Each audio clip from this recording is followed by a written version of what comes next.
Okay, now we're still on section 5.4, and this is combinations. So this is different from permutations. Same section though. So question 61 reads, in an icebreaker exercise, each of 25 students is asked to shake hands with each of the other students. How many handshakes will there be in all?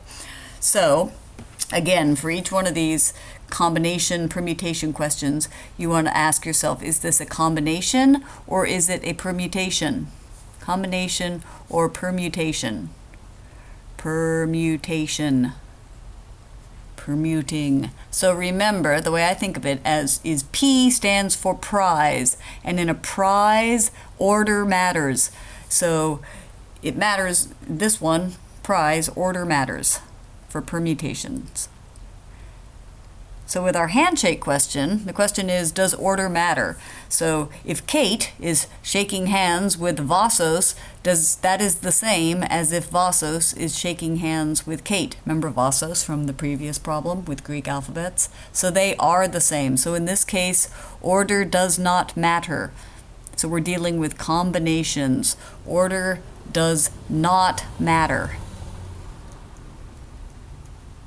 So you can imagine if this handshake, the Kate Vassos handshake, is considered like one combination. So, because order does not matter, we're dealing with a combination. So the formula for combinations is on page, where's your combinations? Page 247 of your textbook. And when you have n items and you're choosing, I say choose, r, the book says r of them, then you have n factorial, here's the formula, you're probably going to want to write this down, r factorial, factorial, divided by n minus r factorial. So, in this case, look, it's an urn full of students. Here's 25 students inside my urn. Here they are all, trapped in a large urn. It's like Cirque du Soleil. And we're pulling out, in this case, for each time, we're pulling out 2. And they're going to shake hands. How do you do? So, we're pulling out 2. So here's our formula. We have 25, choose 2. So we plug this into the formula. That gives us 25 factorial, all divided by, we have r is 2. 2 factorial divided by 25 minus 2 factorial, which is equal to 25 factorial, all divided by 2 factorial, times 23 factorial. And this is where the combinations are kind of tidy, because 25 factorial is 25 times 24 times 23, etc. On the bottom, it goes down to 3, 2, 1. 3, 2, 1. 2 factorial is 2 times 1. 23 factorial is 23 times 22, dot, dot, dot. So you'll notice this whole part up here that was 23 times 22 cancels with the 23 factorial. So it's 25 times 24, all divided by 2.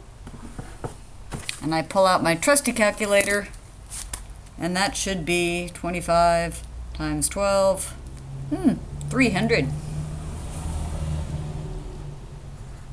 300 handshakes. How many handshakes will there be in all?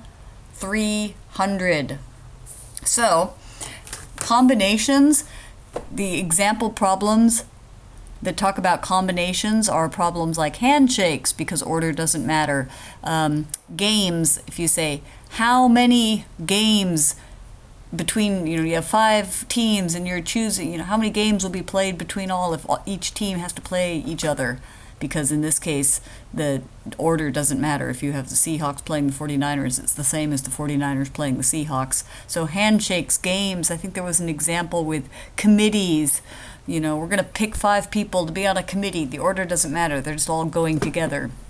So anytime order does not matter, then you're dealing with a combination and you have this formula. Anytime order does matter, if you're talking about prizes and trophies, then you're dealing with permutations. And again, this 300, that is not a probability. Of course it's not a probability. It's a giant number.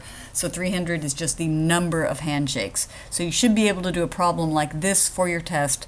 Find the number of handshakes for a certain number of people. Okie dokie.